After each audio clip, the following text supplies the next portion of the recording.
Hello दोस्तों, welcome back to my channel knowledgeable brain. और आज इस वीडियो में हम समझने वाले हैं एंजेला कार्टर की short story the courtship of mister Lyon के बारे में। तो चलिए बिना टाइम वेस्ट करे वीडियो की शुरुआत करते हैं। दोस्तों, पहले हम बात करते हैं एंजेला कार्टर की। एंजेला कार्टर एक इंग्लिश नॉवेलिस्ट और शॉर्ट स्टोरी राइटर थी। उनका जन्म 7 मई 1940 में हुआ था और उनकी डेथ फरवरी 1992 में हुई थी। वो मैजिकल रियलिज्म, फेमिनिस्ट थीम्स और फेरी टेल रीवर्किंग के लिए फेमस थी।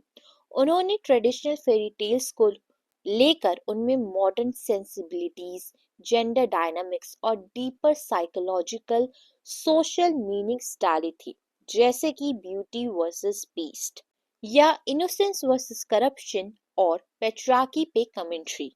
दोस्तों, the courtship of mister Lyon the bloody chamber का पार्ट है, जो पहली बार पब्लिश हुई थी यूके में 1979 में। लेकिन the courtship of mister Lyon खुद ओरिजिनली थोड़ी पहले पब्लिश हो गई थी, जो कि हुई थी ब्रिटिश वर्जन वोग मैगजीन में। दोस्तों, इस स्टोरी की अगर थीम और मीनिंग की बात करें तो स्टोरी है एक फेरी टेल वर्जन की, जैसे पुरानी ब्यूटी एंड द बीस्ट। लेकिन ऑथर ये दिखाती है ब्यूटी या वर्जिनिटी सिर्फ आउटवर्ड इनोसेंस नहीं, बल्कि इंटरनल प्योरिटी, सैक्रिफिशियल लव भी हो सकती है। जहाँ पर व्हाइट रोज को इस चीज से डिनोट किया गया है। जो original beauty and the beast है उसमें रेड रोज को डिनोट किया गया है, लेकिन यहाँ पर जो व्हाइट है वो प्योरिटी का सिंबल है। इस स्टोरी में मिस्टर लियोन का ट्रांसफॉर्मेशन दिखाया जाता है, जो कि बीस्ट से ह्यूमन में होता है। अगेन, जैसे ब्यूटी एंड द बीस्ट में जो बीस्ट है वो बाद में ह्यूमन बन जाता है, सेम यहाँ पर भी वही है। यहाँ पे कार्टर ये दिखाना चाह रही है प्यार और एम्पैथी पावरफुल है। जो लुक्स बीस्टली नजर आए उसमें भी इंसानी रूह हो सकती है, बस समझने की जरूरी है। सेम जैसे ब्यूटी एंड द बीस्ट की स्टोरी है।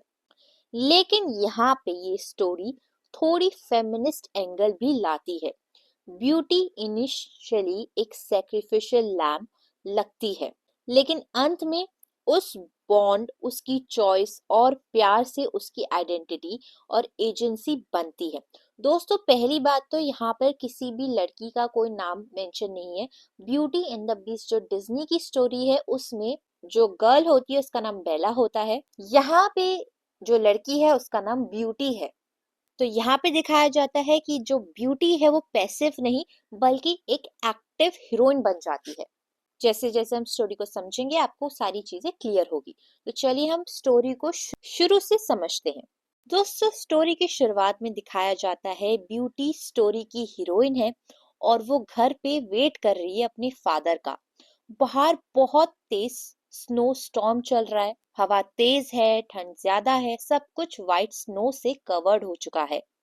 ब्यूटी को डर लग रहा है क्योंकि उसके फादर ने प्रॉमिस किया था कि वो रात होने से पहले वापस आ जाएंगे, पर अब अंधेरा हो चुका है और वो अभी तक नहीं है।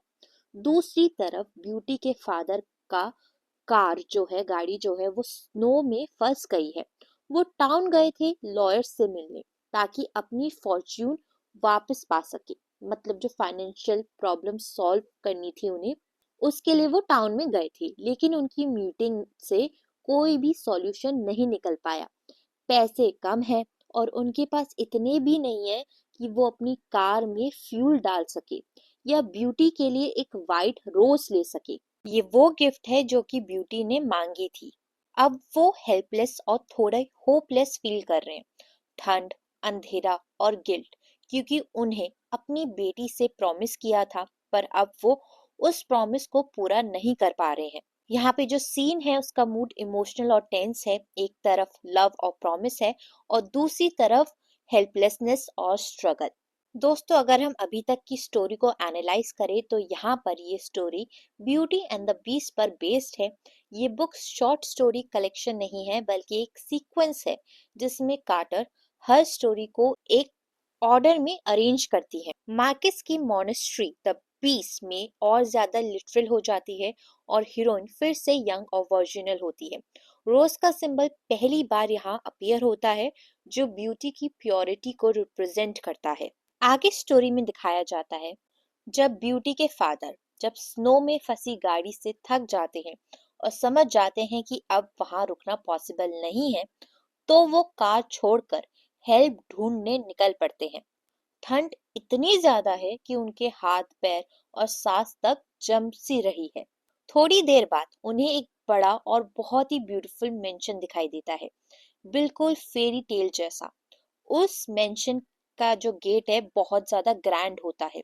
जैसे कि वो उस गेट के पास आते हैं तो उन्हें किसी जानवर की गरज सुनाई देती है, जानवर की आवाज सुनाई देती है, जो एक डीप पावरफुल रॉर होता है, जो सुनकर उनके दिल में हल्का सा डर भी बैठ जाता है। गेट तक पहुंचने के बाद वो देखते हैं कि डोर का जो नॉकर है सोने का बना हुआ है और लायन के फेस की शेप में है। तो इस स्टोरी में जो बीस्ट है वो एक लायन है, जिसका नाम ऑब्वियसली मिस्टर लियोन है। तो जो गेट है, जो गेट का नॉकर है, सोने का बना हुआ है, वो काफी ज्यादा रॉयल और बहुत एलिगेंट लग रहा है। लेकिन सरप्राइज वो तब होते हैं जब वो नॉक करने जाते हैं दरवाजे पर, तो गेट खुद ही खुल जाता है बिना किसी चीज को टच किए। अंदर एक ह्यूज हॉल है, बिल्कुल खाली पर एक्सट्रीमली लग्जरियस, जिसमें शैंडलियर, कारपेट्स और गोल्डन फ्रेम्स है। सब कुछ रॉयल और मैजिकल लगता है। फिर एक छोटा सा स्पैनियल डॉग उनके पास आता है और उसके गले में एक डायमंड कॉलर होता है। मतलब ये कोई ऑर्डिनरी प्लेस नहीं है। यहाँ पे जो डॉग है वो जो ब्यूटी के फादर है उन्हें गाइड करता है और एक स्टडी रूम में ले जाता है। वहां पर फायर प्लेस जल रही होती है, जो कि वार्म और कंफर्टिंग होती है। एक टेबल पर विस्की और सैंडविचेस रखे हुए हैं, जैसे किसी ने पहले से ही उनके लिए सब कुछ प्रिपेयर कर रखा हो। ठंड से कांप रहे फादर के लिए ये जगह एक ब्लेसिंग जैसी थी, पर साथ ही उनके मन में एक अजीब सी मिस्ट्री, एक अजीब सा डर चल रहा था, क्योंकि ये सब कुछ बिल्कुल भी नॉर्मल नहीं था। दोस्तों, इस स्टोरी में ये एक फेरी टेल है। यहाँ पे स्पेनियल आर्किटेल वैलेट का रोल प्ले करता है, यानी कि जो डॉग है वो एक वैलेट का रोल प्ले कर रहा है। इस स्टोरी में फिर से दिखाया जाता है कि हीरोइन की फैमिली पुअर है, उसके फादर बेसिकली बीस्ट के मर्सी पर है, उसकी दया पर है। हालांकि अभी बीस्ट हॉस्पिटेबल है या काइंड है, ये अभी यहाँ पर नहीं बताया।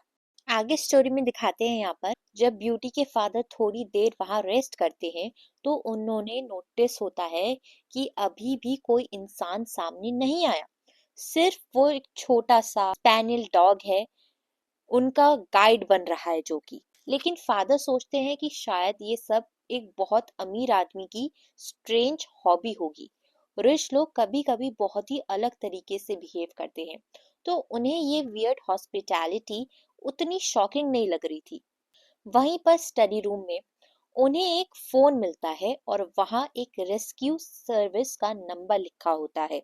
वो तुरंत कॉल करते हैं और जो एम्प्लॉय लाइन पर आता है वो उन्हें बताता है कि बिल के बारे में टेंशन लेने की जरूरत नहीं है, क्योंकि यहाँ के ओनर हमेशा गेस्ट का एक्सपेंस कवर कर देते हैं। ये सुनकर फादर और ज्यादा कन्विंस्ड हो जाता है कि ये कोई बहुत ज्यादा वेल्दी इंसान का घर है। फिर फादर ब्यूटी को कॉल करने की कोशिश करते हैं ताकि उसे बता सके कि वो सेफ है, लेकिन टेलीफोन लाइंस डाउन हो जाती है। स्टॉर्म ने कनेक्शन कोलैप्स कर दिया होता है, तूफान की वजह से फोन नहीं लग रहा। जैसे ही वो फोन रखते हैं, डॉग उनके पास आकर उन्हें स्टडी से बाहर ले जाता है, जैसे कोई सिग्नल हो कि बस जितना कंफर्ट मिलना था मिल गया, अब हॉस्पिटैलिटी खत्म। तो यहाँ मैजिकल रियलिस्ट स्टाइल का एक हिस्सा है जो कि एवरीडे सेटिंग में फैंटास्टिक एलिमेंट को मिक्स किया जाता है और कैरेक्टर्स उन्हें रियलिटी का पार्ट मान लेते हैं। कार्टर बीस्ट की स्ट्रेंजनेस और मैजिक को वेल्दी लोगों की स्ट्रेंजनेस के साथ यहाँ पे एसोसिएट कर रही हैं। जब ब्यूटी का फादर मेंशन से बाहर निकल रहा होता है तो सब कुछ फिर से पहले जैसा हो जाता है। बिल्कुल शांत, सिर्फ हवा और बर्फ की हल्की सी आवाज होती है। गेट के पास पहुंचते हुए उनकी नजर एक रोज बुश पर पड़ती है। बर्फ हल्की सी गिरती है और उस बुश पर एक सिंगल परफेक्ट वाइट रोज नजर आता है, बिल्कुल वैसा जैसे कि ब्यूटी ने मांगा था। वो थोड़ी देर के लिए रुकते हैं। उनके अंदर एक कन्फ्लिक्ट होता है, ले आना चाहिए या नहीं। लेकिन फिर उनके दिल में एक ही इमोशन आता है, प्यार। और वो सोचते हैं, मैं ये रोज ब्यूटी के लिए ले जाऊंगा क्योंकि वो मेरी बेटी है और मैं उससे सबसे ज्यादा प्यार करता हूँ। और इस चक्कर में वो उस गुलाब को तोड़ लेते हैं। जैसे ही वो ऐसा करते हैं, मेंशन की सारी लाइट्स एकदम से ऑन हो जाती है, जैसे किसी ने स्विच नहीं बल्कि मैजिक एक्टिवेट कर दिया हो। अचानक उनके सामने एक बहुत बड़ा लायन लाइक क्रीचर आ जाता है, जो कि मैसिव, टेरिफाइंग और पावरफुल है। उसकी प्रेजेंस ही इतनी स्ट्रांग है कि हवा का प्रेशर बदल जाता है। वो क्रिएचर फादर को पकड़कर वॉलेंटली हिलाता है और रोर वॉइस में कहता है, मैं बीस्ट हूँ और तुम एक चोर हो। फादर जमीन पर गिर जाता है, शॉक और डरा हुआ बिल्कुल जम जाता है। उन्हें रियलाइज होता है कि ये एक ऑर्डिनरी प्लेस नहीं थी और ये रोज एक ऑर्डिनरी फ्लावर नहीं था। दोस्तों, बीस्ट कार्टर के काफी मेटामॉर्फिक क्रीचर्स में से पहला है और इस केस में वो बीस्ट एक आधा लायन है, शेर है, और एक आधा इंसान। अब ब्यूटी के फादर, जो अब तक फियर से कांप रहे हैं, जल्दी से बीस्ट के सामने अपनी गलती एक्सेप्ट कर लेते हैं। वो डरी डरी आवाज में बोलते हैं, प्लीज मुझे माफ कर दीजिए, ये रोज मैंने चोरी के लिए नहीं लिया, ये मेरी बेटी के लिए था। उसने सिर्फ एक वाइट गुलाब मांगा था, जिसकी वजह से मैंने इसको तोड़ लिया।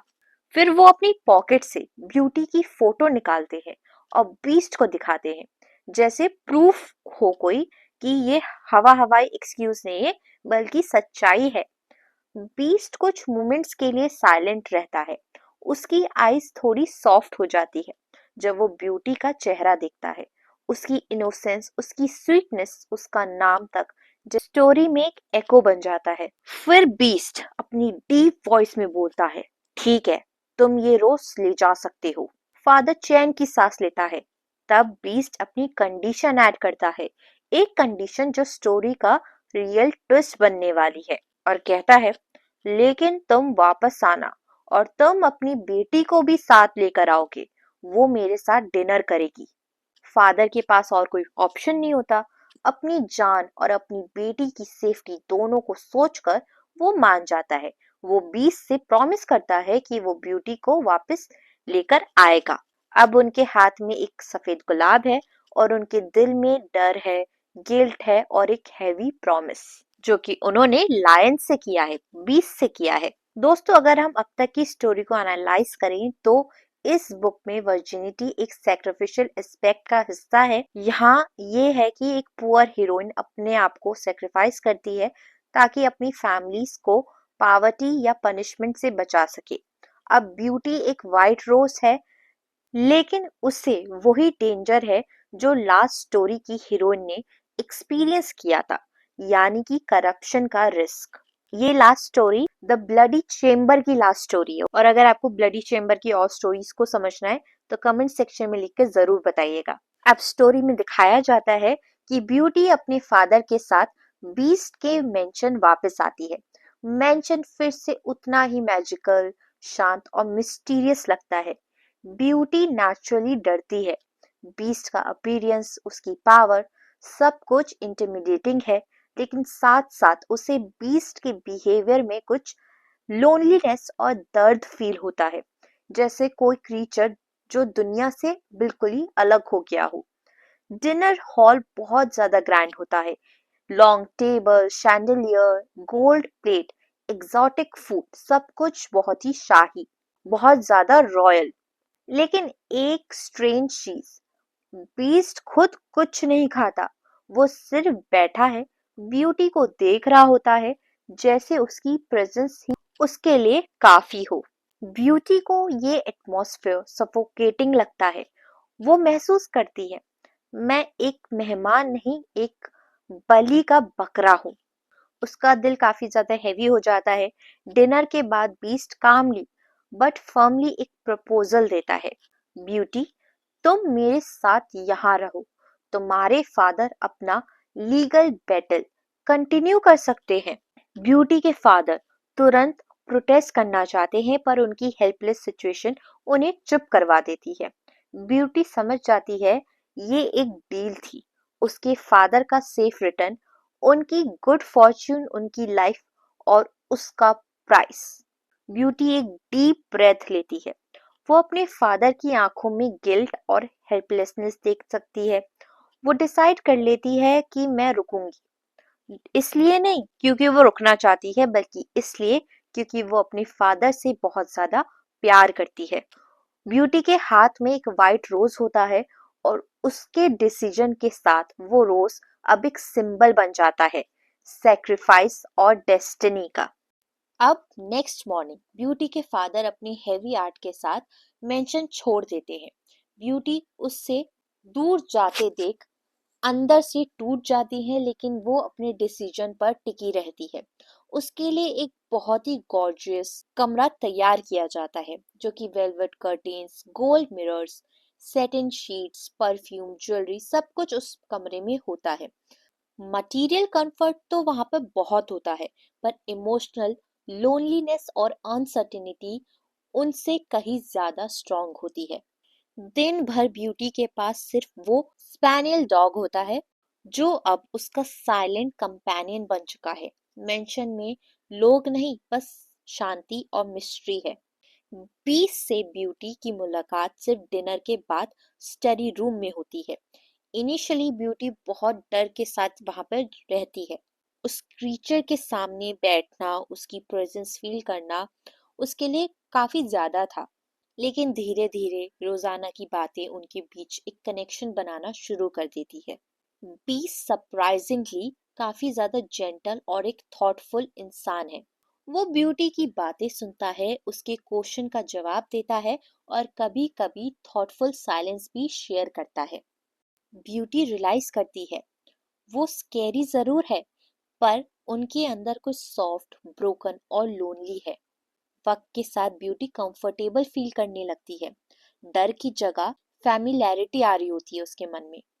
हर रात सोने से पहले जब दोनों अलग होने लगते हैं, तब एक स्ट्रेंज मोमेंट होता है। बीस्ट अचानक अपने इमोशन कंट्रोल नहीं कर पाता और वो ब्यूटी के हाथों को किस या लिक करता है। वो एक वाइल्ड गेस्चर है, एक एनिमल इंस्टिंक्ट है, पर साथ ही एक इमोशनल अटैचमेंट भी एक्सप्रेस करता है। ब्यूटी उस वक्त पर फ्रीज हो जाती है, शॉक्ड रहती है, कंफ्यूज होती है, अनश्योर होती है, लेकिन वो बीस्ट को दूर नहीं धक्का देती। बस उन दोनों के बीच एक अनस्पोकन बॉन्ड शेप लेना शुरू करता है, जो कि जेंटल भी है, स्ट्रेंज भी है और डेस्टिनी जैसा भी है। अब अगली सुबह ब्यूटी को कुछ दूर पहाड़ों से एक फेमिलियर रोरिंग की आवाज सुनाई देती है। वो खिड़की से बाहर देखकर सोचती है शायद बीस्ट हंटिंग पर गया है। उसका फियर अब क्यूरियोसिटी में बदलने लगा है। वो रियलाइज करती है कि बीस्ट डेंजरस लगता है, पर उसने कभी उसे कभी भी नुकसान नहीं पहुंचाया है। वक्त के साथ ब्यूटी का मेंशन में रूटीन सेटल हो जाता है। दिन भर शांति होती है, luxury, warm fires, books, soft carpets और सिर्फ एक डॉग। और रात में 20 से कुछ बातचीत। हर रात उनका कन्वर्सेशन काफी ज्यादा डीप रहता है। कभी फिलॉसफी, कभी मेमोरीज और कभी शांति, बिल्कुल, जो कि ऑकवर्ड नहीं है, बल्कि काफी ज्यादा पीसफुल होता है। और हर रात के एंड पर बीस जेंटली ब्यूटी के हाथ पर किस करता है, जो कि एक रिचुअल बन गया है, एक साइलेंट कन्फेशन बन गया है। फिर एक दिन जो रूटीन को कंप्लीटली चेंज कर देता है, एक फोन की घंटी बजती है। वो होती है ब्यूटी के फादर की कॉल। उनकी वॉइस काफी ज्यादा एक्साइटेड और इमोशनल होती है। वो कहते हैं, ब्यूटी, हम सक्सेसफुल हो चुके हैं। मैंने अपनी फॉर्च्यून्स वापस ले ली है। तुम लंदन आ सकती हो। ब्यूटी का दिल काफी ज्यादा खुश हो जाता है, उसको काफी ज्यादा राहत मिलती है। लेकिन उसके मन में अभी भी कंफ्यूजन भरा हुआ है। उस वक्त पे बीस्ट भी वहां पर आता है और जब ब्यूटी बताती है कि वो लंदन जा रही है, बीस्ट की आंखों में वो दर्द दिखाई देता है। वो सॉफ्टली और अपनी एक ब्रोकन वॉइस में कहता है, रिटर्न सून। ब्यूटी बीस्ट की लोनलीनेस को फील कर लेती है। उसका दिल पिघल जाता है और एक मोमेंट के लिए लगता है कि वो बीस्ट को किस करेगी, ग्रैटिट्यूड में, अफेक्शन में, पर फिर एक थॉट से वो रुक जाती है, ये सोचकर कि वो मुझसे अलग है, बहुत अलग है। और वो अपनी फीलिंग को समझती है और कभी कभी नहीं भी समझती, इसलिए वो बस प्रॉमिस करती है कि मैं वापस आऊंगी, सर्दी खत्म होने से पहले मैं वापस आऊंगी। बीस्ट भी जो है शांति से अपना सिर हिला देता है, ठीक है जी। और इस वक्त पे ऐसा लगता है जैसे जो बीस्ट है सिर्फ इसी प्रॉमिस पर जिंदा रहने वाला है। फिर ब्यूटी टैक्सी में बैठकर लंदन के लिए चली जाती है, लेकिन मेंशन, साइलेंस और एक लोनली बीस्ट पीछे रह जाता है, और साथ ही एक अनफिनिश कनेक्शन भी। अब लंदन पहुंचने के बाद ब्यूटी और उसके फादर की लाइफ बिल्कुल चेंज हो जाती है। अब उनके पास वेल्थ है, कंफर्ट है, पार्टीज, थिएटर्स, रेस्टोरेंट, एक ग्लैमरस लाइफस्टाइल है। उनके डेज बिजी रहते हैं, ब्राइट हो जाते हैं, और बीस्ट का मेंशन धीरे धीरे एक डिस्टेंट ड्रीम जैसा लगने लगता है, मैजिकल लेकिन ऑलमोस्ट अनरियल। फिर भी बीस्ट उनके कन्वर्सेशन का हिस्सा रहता है, कभी क्यूरियोसिटी के साथ, कभी फाउंडनेस के साथ, कभी किसी गिल्ट के साथ। ब्यूटी कभी कभी बीस्ट के लिए वाइट रोजेस भी भेजती है, जैसे ये एक साइलेंट कनेक्शन अलाइव रखने की कोशिश हो। लेकिन लंदन में सीजन्स ऑब्वियस फील नहीं होते और ब्यूटी को पता नहीं चलता कि विंटर ऑलमोस्ट खत्म होने वाली है। एक रात थिएटर से वापस आकर ब्यूटी अपनी लग्जरियस रूम में जाती है। लाइट्स जो हैं वो सॉफ्ट होती हैं। वो मिरर के सामने रुक जाती है और खुद को देखती है। ब्यूटीफुल गाउन है, एलिगेंट मेकअप है उसके पास, कॉन्फिडेंट पोस्चर है, स्पार्कलिंग आईज है, और एक मोमेंट के लिए उसे खुद को देखकर सेटिस्फेक्शन फील होता है कि मैं कितनी ज्यादा ब्यूटीफुल हूँ। लेकिन वो रिफ्लेक्शन सिर्फ ब्यूटी नहीं, एक सटल चेंज भी दिखा रहा होता है। वो लड़की जो कभी डरा करती थी, कभी इनोसेंट थी, अब वो एक सोफिस्टिकेटेड, कॉन्फिडेंट और दुनिया में बिजी हो चुकी है। लेकिन डीप इनसाइड कहीं एक सॉफ्ट प्लेस है जब बीस्ट की मेमोरी अब भी क्वाइटली ब्रीथ कर रही है। अब बस एक बात बाकी है, प्रॉमिस। और वो प्रॉमिस वक्त के खत्म होने के करीब है। जब ब्यूटी अपने रिफ्लेक्शन को एडमायर कर रही होती है, तब अचानक दरवाजे के बाहर एक हल्की सी स्क्रैचिंग या क्लॉज ट्रैक करने की आवाज आती है। पहले तो वो कंफ्यूज होती है, फिर एक कोल्ड रियलाइजेशन उसके दिल में स्ट्राइक करता है कि विंटर खत्म हो गई है और उसने बीस्ट को दिया हुआ प्रॉमिस तोड़ दिया है। वो हिचकिचाते हुए डोर ओपन करती है और वहां खड़ा होता है वही डॉग जो पहले शाइनी कॉलर, हेल्दी कोट के साथ था। अब वो एक डर्टी है, पतला सा, कमजोर सा डॉगी बन गया है, जैसे लॉन्ग जर्नी और नेग्लेक्ट ने उसे कमजोर बना दिया है। ब्यूटी का हार्ट जो है वो सिंक हो जाता है। पैनिक और गिल्ट दोनों मिलकर एक शॉक जैसा फील करता है। बीस्ट जो है वो मर रहा होता है और वो ब्यूटी का इंतजार कर रहा है, उस प्रॉमिस के लिए जो कि ब्यूटी ने तोड़ दिया है या वो भूल गई है। अब ब्यूटी बिना किसी हिचकिचाहट के तुरंत बैग लेती है और सीधा स्टेशन भागती है। वो ट्रेन पकड़ती है और हर सेकंड के लिए उसके दिल में जो है एक पनिशमेंट फील हो रही होती है। जब वो फाइनली बीस्ट के एस्टेट पर पहुंचती है, तो जो साइट उसका वेलकम करती है वो हॉरिफाइंग, हार्ट ब्रेकिंग होती है। जो वो जगह एक पहले ब्यूटीफुल मेंशन थी, अब एक ब्रोकन, एक शांति सी जगह बन गई है। वॉल्स पे जो है मोल्ड, ग्रीन फंगस यानी कि काई जम गई है। शैंडलियर पर भी धूल जम रही है, वो टूट चुके हैं। कारपेट्स जो हैं उसको कीड़े मकोड़े खा गए हैं। हर जगह पे जो जाले लगे हुए हैं, वहां की हवा भी ऐसी है जैसे उसमें एक दर्द हो, जैसे पूरा पैलेस बीस्ट की फीलिंग के साथ ही मर रहा हो। और ब्यूटी एक ही थॉट के साथ अंदर बढ़ती है, प्लीज वो जिंदा हो, बट अंदर एक अनबियरेबल साइलेंस उसका जवाब देता है। एक साइलेंस जो कह रहा है too late, almost too late. अब स्टोरी अपने मोस्ट इमोशनल पॉइंट पर पहुंच चुकी है। ब्यूटी अपने कांपते हुए हाथ के साथ एक कैंडल लाइट करती है और धीरे धीरे हॉलवे से गुजरती है। मेंशन अब सिर्फ एक शेडो जैसा है, लेकिन ब्यूटी को पता है कि उसे बीस्ट को ढूंढना ही होगा। वो फाइनली एक छोटी सी, हम्बल और ऑलमोस्ट अनफॉरगेटन बेडरूम के डोर पर रुकती है, जो मेंशन के लग्जरी के बिल्कुल अपोजिट है। जैसे बीस्ट ने अपने रियल सेल्फ के लिए कभी कंफर्ट क्लेम ही नहीं किया। रूम में अंधेरा होता है और काफी ठंड भी होती है, और जो बीस्ट है वो बेड पर पड़ा हुआ होता है। वही बीस्ट जो कि एक टाइम पर जाइंट पावरफुल क्रीचर था, अब एक छोटा सा फर्जाइल, एक कमजोर सा लग रहा है। उसकी जो फर थी वो भी डल हो चुकी है और वो काफी ज्यादा हैवी ब्रेथ ले रहा है। उसकी आंखों में जो स्पार्क हुआ करता था अब वो नहीं रहा। ब्यूटी के आते ही बीस्ट धीरे से अपनी आंखें खोलता है। उसकी वॉइस जो है वो फेंट है और हल्के से विस्पर करता है, ब्यूटी, मैं मर रहा हूँ। तुम्हारे जाने के बाद मुझे हंट करने का भी मन नहीं हुआ, खाने का भी मन नहीं हुआ। फिर वो एक स्मॉल सैड स्माइल देता है, बट तुम वापस आ गई हो, इसलिए अब मैं हैप्पीली जा सकता हूँ। ये वर्ड्स ब्यूटी के दिल को छेड़ देते हैं। गिल्ट, लव, पेन सब एक फ्लर्ट की तरह। वो बिना सोच समझ बीस्ट के पास रश करती है, बेड के पास गिर जाती है और उसके पॉज को किस करती है, उसके हाथों को किस करती है, जो कभी रॉयल और पावरफुल थे और अब हेल्पलेसली कोल्ड लग रहे हैं। ब्यूटी काफी रो रही है और कहती है, नहीं, तुम मुझे छोड़ नहीं सकते। मैं तुम्हें प्रॉमिस करती हूँ, मैं कभी तुम्हें वापस नहीं छोड़ूंगी, कभी नहीं। उस मोमेंट में ब्यूटी का जो डर है वो खत्म हो जाता है और जो बचा है वो है सिर्फ उसका प्यार। कोई दया नहीं है, कोई डर नहीं है, है तो सिर्फ प्यार। मेंशन काफी कोल्ड है, सब कुछ एकदम ठहर जाता है। ऐसा लगता है पूरी दुनिया उसी एक बात को सुनना चाह रही थी। और जो बीस्ट है वो धीरे धीरे अपनी आंखें बंद करता है, मरता नहीं है बट ट्रांसफॉर्म हो जाता है।